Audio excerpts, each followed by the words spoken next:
Criteria করা হয়েছে। আমাদের কেন্দ্রীয় বিএনপির ভাইস চেয়ারম্যান বরকতুল্লাহ বুলু বলেছেন, দেশের স্বার্থে আমরা সবাই ঐক্যবদ্ধ।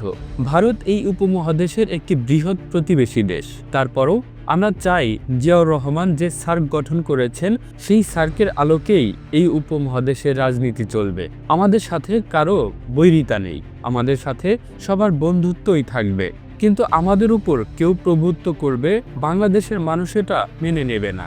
তার নেতৃত্ব ছাড়া জাতিকে ঐক্যবদ্ধ করা যাবে না। দুপুরে কুমিল্লা জেলা শিল্পকলা একাডেমিতে আয়োজিত বিএনপির কুমিল্লা বিভাগীয় সাংগঠনিক সভায় প্রধান অতিথির বক্তব্যে তিনি এসব কথা বলেন। তিনি আরও বলেন, আজকে যে সংকট তৈরি হয়েছে 1971 সালেও এমনটি সংকট সৃষ্টি হয়েছিল। আমি রাজনীতি ছেড়ে দেব, শেখ পরিবারের একজন মানুষ যদি মুক্তিযুদ্ধের রণাঙ্গনে সরাসরি যুদ্ধ করে থাকেন।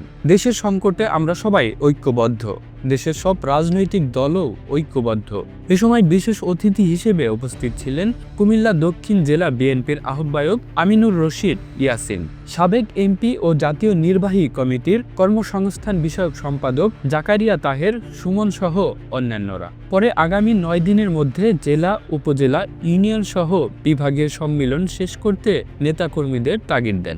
দেশের যে সংকট, এই সংকটে আমরা সবাই ঐক্যবদ্ধ, সকল রাজনৈতিক দল ঐক্যবদ্ধভাবে, ভারত একটি বৃহৎ প্রতিবেশী দেশ, আমরা চাই জিয়াউর রহমান যে সার্ক গঠন করেছেন সে সার্কের আলোকে এই উপমহাদেশের রাজনীতি চলবে।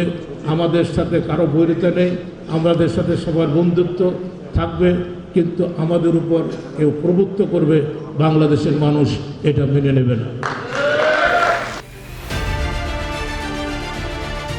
The news Bangladesh national desk.